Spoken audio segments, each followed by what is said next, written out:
Panorama group, जो सोचता है वो करता है। आपके अपने सपनों का आशियाना।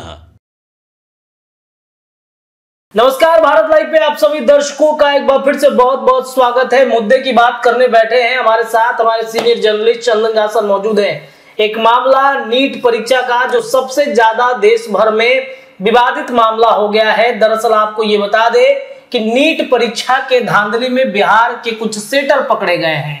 एक के बाद एक ईओयू के द्वारा जो आर्थिक इकाई जो है वो कहीं ना कहीं जांच कर रही है इस मामले पर, और एक एक करके बड़े खुलासे जो हैं वो हो रहे हैं। आज कुछ छात्राओं को भी बुलाया गया था, उनके गार्जियन को भी बुलाया गया था, सबके घेरे में थे वो, उनसे पूछताछ हुई है, लेकिन सेटिस्फेक्शन जो है ईओयू को नहीं मिल पाया है। मुद्दे की बात में आज इस विषय पर चर्चा होगी कि जो सेटर है, परीक्षा का जो माफिया है, जो पेपर लीक कर रहा है, क्या वाकई में तेजस्वी का करीबी है या फिर ये अफवाह उड़ाई जा रही है। हमारे सर हैं चंदन झा सर। इन्होंने कई लोगों से बातचीत की है, कई बड़े अधिकारियों से बातचीत की है, यहाँ तक कि ईओयू के अधिकारी से बातचीत की, सीबीआई के अधिकारियों से बातचीत की, और करने के बाद खबर सामने लेकर के आए हैं। क्या लग रहा है सर, मामला क्या वाकई में गंभीर है? राजनीतिक किसी व्यक्ति से जुड़ा हुआ मामला है नीट परीक्षा? लेकिन मामला तो बहुत गंभीर है, क्योंकि जिस तरह से सुप्रीम कोर्ट एक्शन में है, उन्होंने कहा, सुप्रीम कोर्ट के 2 जज की बेंच ने कहा कि 0.001% भी अगर इसमें सच्चाई है तो दोषी को छोड़ा ना जाए। इस तरह से, और 8 तारीख को बिहार पुलिस की ईओयू की टीम की जो रिपोर्ट है वो भी वहां पे सुप्रीम कोर्ट में जानी है। अच्छा। लेकिन इसमें समस्या ये है, जो केंद्र सरकार है जो इसको मानने को तैयार नहीं है, जो लीक हुआ है। लेकिन ये भी किसी भी तरह से ये मामले की जानकारी पहले सीबीआई को आई। सीबीआई ने जानकारी पटना के एसएसपी को दी, क्योंकि पटना के एसएसपी सीबीआई में रहे हुए हैं, तो उनके कांटेक्ट अभी भी सीबीआई में हैं। तो पटना के एसएसपी को जानकारी हुई जो पटना के इस इलाके में कोई एक स्कूल का नाम है,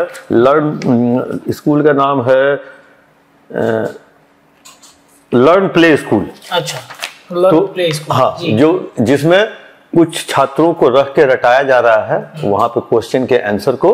और जब पुलिस वहां पहुंची तो वहां पे सब कुछ मिले, लोग मिले, कुछ कागज के टुकड़े जलाए हुए थे, जिससे लोगों को अंदाजा लग रहा है, पुलिस को लग रहा है जो यही वो क्वेश्चन था जिसको जलाया। कागज का टुकड़ा भी जलाया गया था। हाँ, और जो क्वेश्चन पेपर था वो शक है ये। हाँ, शक है। तो फिर 7 लोगों की गिरफ्तारी हुई। साथ में एक छात्र के पिता भी थे, मतलब कहे जो आयुष कुमार था, गिरफ्तार हुआ था छात्र, और उसके पिताजी थे अखिलेश कुमार। जब 7 के पता की जानकारी ली गई, जो उनका एडमिट कार्ड था, जो उन्होंने पता लिखाया था, 7 में से 2 ही व्यक्ति का पता सही निकला। मतलब एक कहे जो सिकंदर यादवेंदु और अमित आनंद का पता सही निकला। अमित आनंद के बारे में कहा जाता है जो वो बीजेपी के किसी नेता का करीबी है, उसकी मां जेडीयू की जिला अध्यक्ष है, उप जिला अध्यक्ष है, और उनकी मां ने खुद बयान दिया है जो वो इंजीनियरिंग की तैयारी करता था और नीट की मतलब इंजीनियरिंग की तैयारी करता था। जब नहीं उसमें सफल हो पाया तो ये दिल्ली में रह के एक एमपी का नाम उसने नहीं बताया, अभी तक नाम नहीं खोला, एक एमपी का वो सोशल मीडिया हैंडलर था। अच्छा। तो मतलब कहे तो हमको लगता है वही एमपी उनका होगा, नजदीकी होगा। उसके बाद सिकंदर यादवेंदु की बात जहां पर आई, सिकंदर यादवेंदु के बारे में कहा जाता है, जो तथाकथित कहा जा रहा है, अभी ये इन्वेस्टिगेशन में आया नहीं है, क्योंकि पहले तो वो सॉल्व करना है उस गैंग का, जो कहां से ये क्वेश्चन निकला, कैसे निकला। उसके बारे में कहा जाता है जो डिप्टी सीएम जो हैं थे बिहार के, उनके जो सरकारी सचिव हैं उनका वो रिश्तेदार है। अच्छा। और जिस विभाग में उसकी पोस्टिंग है, उस विभाग में के मंत्रालय भी उसी डिप्टी सीएम के पास था। इसलिए पहले वो रोहतास में था।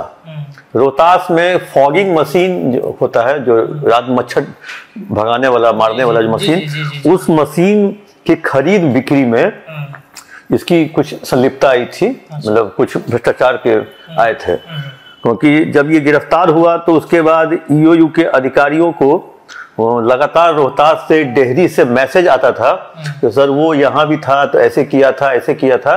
इसी बीच में जब मंत्रालय आ जाता है उस डिप्टी सीएम के पास, तो उसको फिर रोहतास से उठा करके ले आया जाता है राजधानी। राजधानी में दानापुर, मनेर और बिहटा जो अभी सेटअप हो रहा है, फैक्ट्रियों का इलाका है, अपार्टमेंट का इलाका है, उस इलाके का जेई बना दिया जाता है। अच्छा। नगर विकास विभाग में और नगर निगम में। फिर उसके बाद कुछ दिन के बाद फिर उसको पूरे पटना का प्रभार दे दिया जाता है। और एक व्यक्ति ऐसा जो रोहतास से आया, रास्ता भी वही है, दानापुर बिहटा होते हुए आ रहा है और सीधे राजधानी पहुंच जा रहा है। मतलब किसी ने कोई ना कोई सेटिंग है उसका। लोग कहता है जो उसकी पहुंच उस डिप्टी सीएम के कमरे तक डायरेक्ट थी। अच्छा। मतलब डायरेक्ट थी, मतलब कोई रोक टोक नहीं था, यानी कोई ना कोई था। और जो जब पुलिस को जानकारी हुई, जो एयरपोर्ट के सामने जो NHAI का गेस्ट हाउस है, IB है, उसमें कुछ परीक्षार्थी को ठहराया गया था। अच्छा। हाँ, और NHAI के गेस्ट हाउस के एंट्री रजिस्टर पर इसका सिकंदर यादवेंदु का नाम लिखा हुआ है और बगल में ब्रैकेट में लिखा हुआ मंत्री जी। अच्छा। मंत्री जी। अब उस मंत्री जी की खोज हो रही है, आखिर कौन से मंत्री, पूर्व मंत्री की वर्तमान मंत्री। आज तो बिहार के डिप्टी सीएम विजय सिन्हा ने भी अपना बयान दे दिया है। जो सिकंदर यादवेंदु है वो डिप्टी सीएम के सरकारी सचिव का संबंधी है। अच्छा। तो वैसे स्थिति में अब ये टर्न लेता रहा है। अब मेन है जो जांच के मुद्दे पे, आज भी हमको लगता है 2 छात्रों को बुलाया गया था, छात्राओं को, वो वहां पहुंची थी EOU के दफ्तर, उनसे पूछताछ हो रही है। एक आई थी बख्तियारपुर से और उन लोगों का सेंटर था सगुना मोड़ के आसपास, एक स्कूल था, उसके बारे में उसके पिताजी बता रहे थे और EOU अपना जांच कर रही है। सबसे मुख्य मुद्दा है जो EOU की ही रिपोर्ट के आधार पर अब सुप्रीम कोर्ट आगे की कार्रवाई करेगी, क्योंकि जो मुख्य सरगना है, जो सेटर है, साजिश करता है, वो पटना से गिरफ्तार हुआ है। पटना पुलिस ने FIR पहले किया था, उस FIR को EOU ने टेक ओवर कर लिया। अब EOU का वो जो केस है वो अब पहुंचेगा सुप्रीम कोर्ट, उसकी जांच रिपोर्ट। अब उस जांच रिपोर्ट में 8 तारीख को क्या होता है, क्योंकि एक PIL दाखिल हुआ था, उस PIL पे ये हो रहा है और उस सुप्रीम कोर्ट ने हर एक स्टेट को तलब किया है, अगर आपके यहाँ नीट से संबंधित कोई जांच चल रही है या कुछ हुआ है तो आप भी अपना रिपोर्ट लेके आए। मतलब उस दिन हो सकता है जो देश के कई राज्यों की पुलिस वहां पहुंचेगी, EOU आर्थिक अपराध इकाई या जो भी CBI होगी या CID होगी, उस सब तरह के लोग वहां पहुंचेंगे रिपोर्ट लेकर के। लेकिन जो हमारे सूत्र बता रहे हैं EOU के, उन्होंने साफ तौर पे कहा जो पेपर लीक हुआ है, क्योंकि वहां जो जला हुआ कागज का टुकड़ा मिला है, ये यादवेंदु का NHAI के गेस्ट हाउस में मंत्री जी के नाम पर ठहरना, ये यादवेंदु जो है सो बहुत बड़ा सेक्टर है। नगर विकास विभाग में पहले दानापुर में पोस्ट होता है, फिर मनेर का प्रभार ले लेता है, फिर बिहटा का प्रभार ले लेता है और फिर पूरे पटना का प्रभार ले लेता है। तो वैसी स्थिति में हम तो उसका फोटो भी दिखवाएंगे यादवेंदु का, जब वो पुलिस गिरफ्त में जा रहा है थाना से बाहर निकल के, वैसे चेहरा वो ढकने का प्रयास कर रहा है, चेहरा वो अपना ढक लिया है, हम लोगों को ब्लर करने की जरूरत नहीं पड़ेगी। तो खास करके तो इसलिए नीट परीक्षा जो है, और इधर कल अभी कांग्रेस के केसी वेणुगोपाल जो है, उन्होंने कांग्रेस के पूरे देश के सभी राज्यों के प्रभारी और प्रदेश अध्यक्ष को निर्देश दिया है जो 21 तारीख को पूरे राज्य के में प्रदर्शन किया जाए नीट परीक्षा के। हाँ, नीट परीक्षा में धांधली और पेपर लीक को लेकर के कांग्रेस 21 तारीख को सभी राज्य मुख्यालयों पर प्रदर्शन करेगी। तो अब इसको कांग्रेस ने बना लिया है मुद्दा। अब तेजस्वी इसमें हाथ नहीं डालने का इसलिए काम कर रहे हैं जो शायद उन्हीं के घर में उनके लंका में वो भेदिया बैठा हुआ है। तो ऐसी स्थिति में, क्योंकि ये मुद्दा था विपक्ष का और बीजेपी ही अब सवार हो गई है, चढ़ गई है, क्योंकि अब तो बीजेपी जिस तरह से नाम ले लेके कह रही है, और बीजेपी कह रही है, विजय सिन्हा ने यहाँ तक कह दिया है, शायद लता पथ निर्माण मंत्री भी वही हैं, उन्होंने यहाँ तक कह दिया है तो कुछ काम में हम लोग व्यस्त है, उस रजिस्टर को हम जब्त करवा रहे हैं और उस रजिस्टर में नाम लिखने वाला व्यक्ति किसका आदमी था, किसका संबंधित था, मंत्री जी शब्द कैसे लिखा, उसकी जांच करवाएंगे और दोषियों तक पहुंचेंगे। और इस वजह से शायद मुझे क्या लग रहा है, जैसे विपक्ष में बैठे हैं तेजस्वी यादव, इस मुद्दे को बहुत अच्छे तरीके से उठा सकते हैं, लेकिन शांत है, नहीं रहे हैं। नालंदा यूनिवर्सिटी का मुद्दा उठाते हैं, और अब ये बढ़ते अपराध पर आवाज उठा रहे हैं, नीट पे आवाज नहीं उठा सकते हैं। जबकि नीट है यूथ से जुड़ा हुआ मुद्दा, युवाओं के वो है। और आज जो सुप्रीम कोर्ट के 2 जज के बेंच का जो वक्तव्य है, कहा जो लड़के लड़कियां बच्चे तैयारी करते हैं और तैयारी करके एग्जाम देने जाते हैं, बिल्कुल, और उसके बाद जब ये पेपर लीक होता है तो समझिए उसका मनोबल टूट जाता है। बिल्कुल टूटेगा। हाँ, ये कि युवा नेता का काम क्या है? तेजस्वी यादव अपने आप को कहते हैं कि युवाओं के नेता हैं, हम बहुत बढ़िया काम करते हैं, रोजगार बांटते हैं। ये भी तो भाई युवा से जुड़ा हुआ मुद्दा है ना। तेजस्वी यादव को देखा जाता है जब ऐसा भारी भरकम मुद्दा, मतलब अब देखिए सुप्रीम कोर्ट के जज का उन्होंने याचिकाकर्ता और नीट के नहीं एनटीए के वकील से कहा, जो उनका पक्ष रख रहे थे, कहा जो आप अगर किसी ऐसे डॉक्टर के पास जाइएगा जो इस तरह के एग्जाम पास करके डॉक्टर बनेंगे, आप बने होंगे, तो आप अच्छे इलाज के लिए आशा करेंगे जो उससे अच्छा इलाज हो पाएगा। बिल्कुल भाई, ये मतलब दूसरा भगवान, पृथ्वी का भगवान कहा जाता है डॉक्टरों को।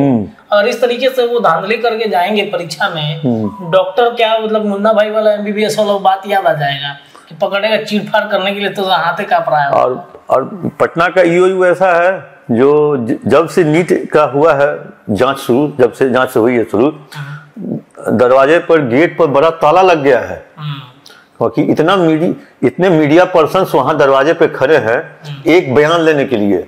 जो भी आदमी पहुंच रहा है, जिसकी भी वहां पे मुलाहटा हो रही है, उसका बाइट लेने के लिए, उसका व्यू लेने के लिए। और मतलब जो EOU के अधिकारी हैं अपने आप को कैंपस में कैद कर लिए हैं जी। क्योंकि जब मामला सुप्रीम कोर्ट में चल रहा है, तो वैसी स्थिति में मतलब उस सब मामले में बयान देना पुलिस अधिकारी का, एक जिम्मेदार अफसर का कहीं से भी काम नहीं होता है। ये तो लोग अपने सोर्सेज के हिसाब से, जो लोग हैं अपना ही बातें निकाल रहे हैं। 7 लोगों की गिरफ्तारी पहले हुई थी, अब उसी 7 को रिमांड पे भी लिया गया, उसमें मेन आदमी को भी रिमांड पे लिया गया। उसने भी बताया जहाँ मेरे भी 2-3 कैंडिडेट्स थे जिसको मैंने ठहरवाया था, एक शायद लगता है एक उसकी साली थी और एक और कोई था संबंधी, लेकिन ये मेन सेटर भी है, इन्होंने सारा खेल करवाया। तो इसलिए नीट जो अभी है, ये मतलब मान के चला जाए तेजस्वी का लिंकअप है इसमें। हाँ, कुछ ना कुछ तो लिंकअप है इसमें, क्योंकि TCM के नाम। हाँ। चलिए देखिए, नीट परीक्षा में तेजस्वी का नाम क्यों आ रहा है, इस पर मुद्दे की बात में हमने चर्चा की है। फिलहाल अभी के खबर के लिए इतना ही, लेकिन खबरों का सिलसिला भारत लाइव पर लगातार जारी है। बहुत बहुत धन्यवाद। पनोरमा ग्रुप, जो सोचता है वो करता है। अगर ये वीडियो पसंद आई और वह बिहार के राजनीति और बिहारियत से सरोकार रखेनी तो सब्सक्राइब बटन दबा के चैनल के सब्सक्राइब कर ली। ओजे एगो घंटी बा, ओकरा बटन दबा देला से कुल सटीक और मारक खबर रुआ मुफ्त में मिल जाई। अगर रुआ पत्रकारिता के हमनी के नया प्रयोग में सहयोग कर चाहतानी तो ज्वाइन बटन दबा दी। पेटीएम नंबर नोट कर ली 9386816700। धन्यवाद।